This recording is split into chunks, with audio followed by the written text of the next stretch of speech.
Hello everyone, this is Jed Shlackman. I'm a holistic counselor and spiritual energy healer, and in this video I'd like to speak about the wisdom and insights that we can gain looking at what people have experienced in past life regression sessions, as well as other situations where someone accesses altered states of consciousness where they're able to perceive things from a more expanded point of view or perspective. So to begin, we're going to look at some key concepts, some important ideas. The first one being that consciousness and creation ultimately have no limits. When we are not confined to the limits of the personal mind, anything can be imagined and experienced. Whatever is imagined in consciousness is created at some level of reality, either physical or non-physical. In that sense, our dreams, the things that we think we're experiencing just in our imagination, they actually exist in that finer plane of energy, in that realm of consciousness.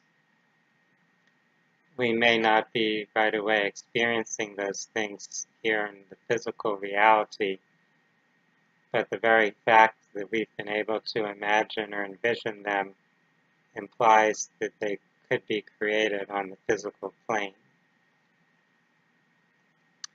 Another key concept is that time is illusory. When a person is not focused on the ordinary waking five senses state, then the experience of time is much different.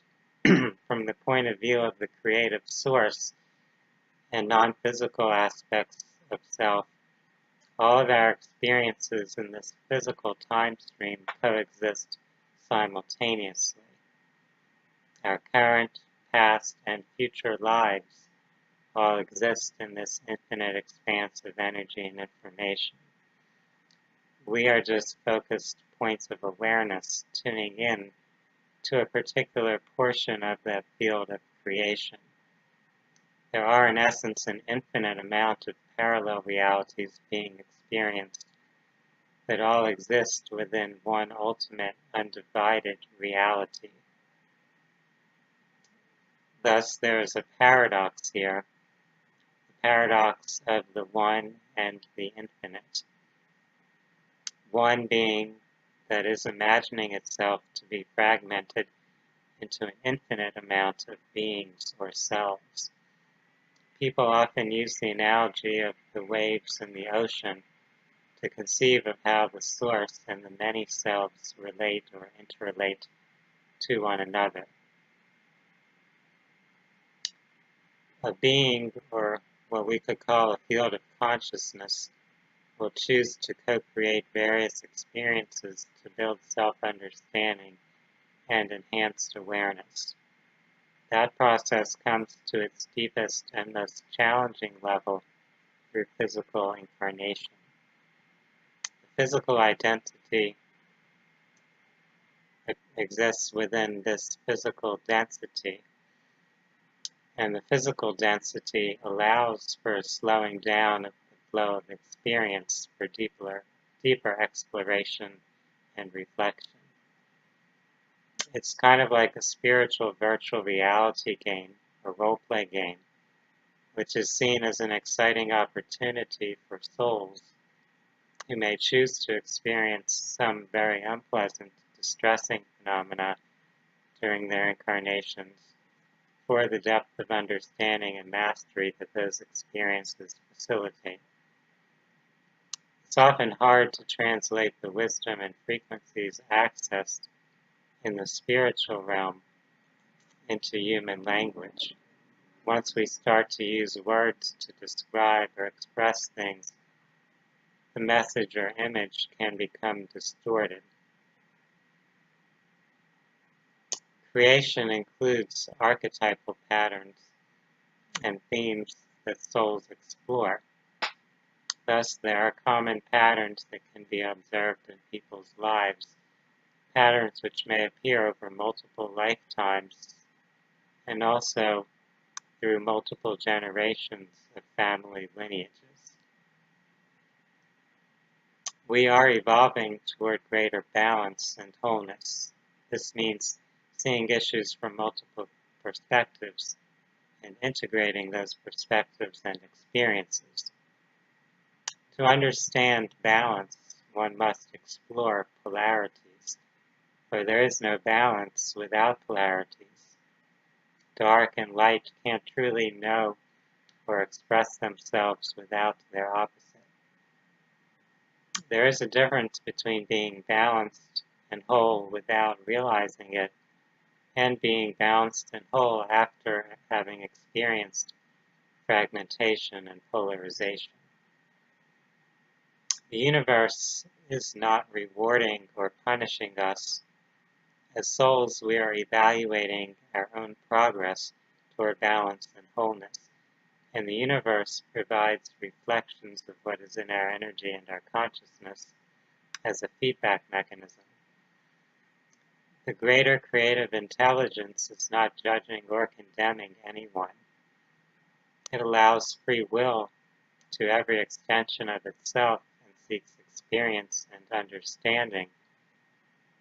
Nothing is ever actually separate from that source consciousness. We often take ourselves too seriously, weighing ourselves down over what is analogous to a game or a dream. When you let go and remember who you truly are as that spiritual source, then you naturally lighten up. You could say that is your enlightenment. When we experience things like hypnosis and meditation, where we're able to let go of our regular focus of consciousness, we're able to access a wider spectrum or range of information and consciousness. For example, a person undergoing hypnosis may be able to access memories from beyond their current lifetime.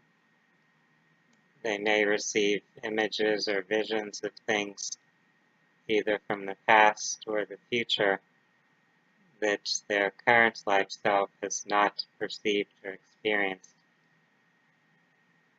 Sometimes the person may speak another language under hypnosis, a language that they didn't learn in their current life, in their regular waking state of consciousness. A person may experience being a different gender, a different race, a different life form. They may experience being on a different planet, in a different solar system, or even a different galaxy or dimension. A person may experience being just a field of energy and consciousness without form. When we try to translate those experiences into our everyday conscious understanding, language often gets in the way. It's often hard to translate the wisdom and frequencies accessed in the spiritual realms into human language. Once we start to use words to describe or express things, the message or image can become distorted.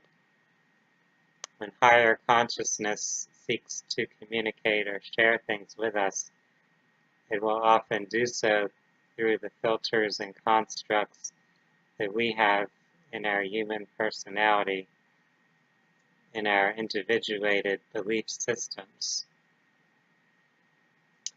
For example, a person may see a spiritual guide and they'll perceive that guide as a particular religious figure, as an image of an angel that they've learned about.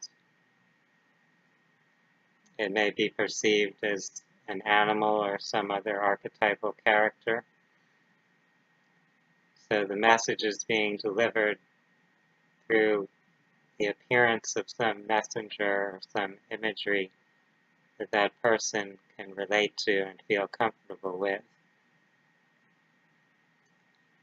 If you happen to receive a message from Jesus or Mother Mary or Buddha or Allah or some other recognized being,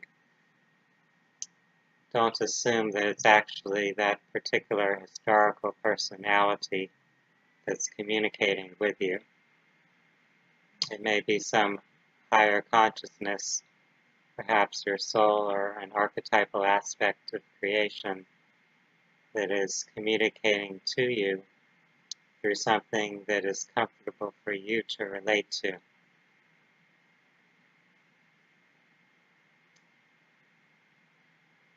For those that are just exploring these subjects, that are somewhat new to researching spiritual and metaphysical topics, I invite you to view more of my YouTube videos.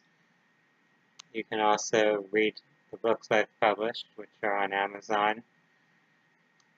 There's information on holistic health and well-being at my website, which is www.phinsights.com. That's PHINSIGHTS.com.